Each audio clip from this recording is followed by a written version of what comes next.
I'm Elena. As Ansel said, they host me, so I lease this sort of L shape you see here.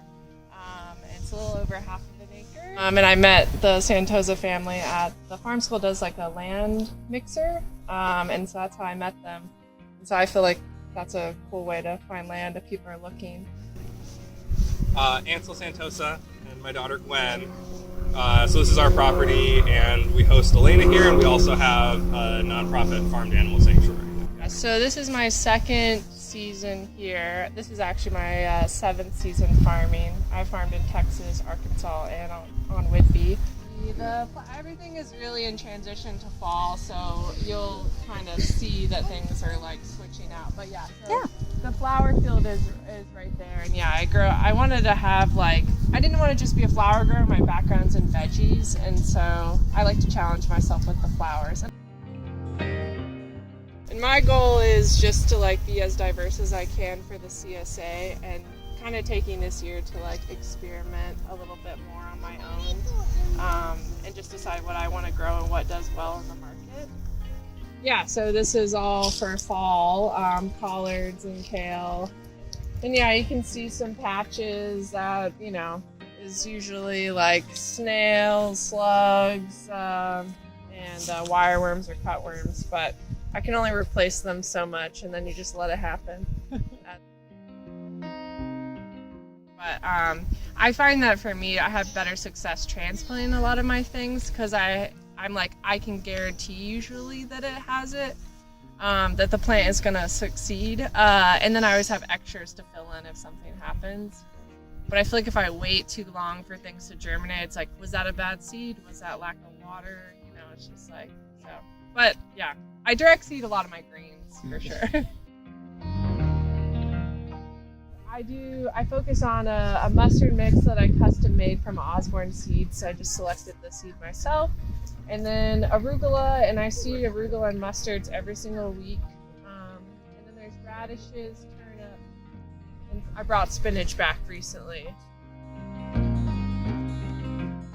Yeah, I mean, we moved in here, and there was this big tunnel that's super useful, but not to us. We put some chickens in there once, but we weren't going to use it to its, highest and best use.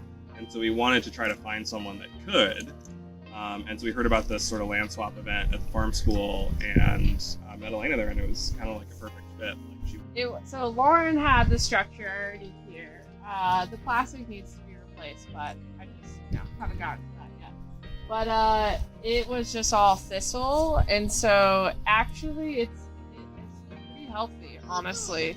It has come a long way. I can find the picture for you guys because it was very wild. And because I did a soil test. This was the first thing I actually did a soil test on. I do A&L labs. Really, the charts are really easy to navigate. Similar price to Simply Soils. You can follow their recommendations. I sometimes don't do as much as them.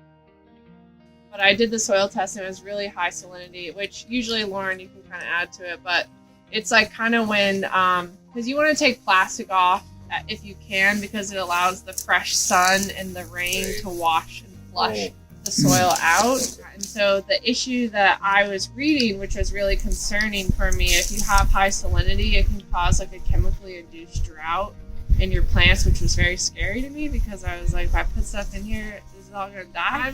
And so I actually would just come to the farm just to water that first fall. I was just I talked to Steven at Foxtail and was just I'm just gonna, he was maybe just water it as much as you can and just try to flush it out. So that helped. And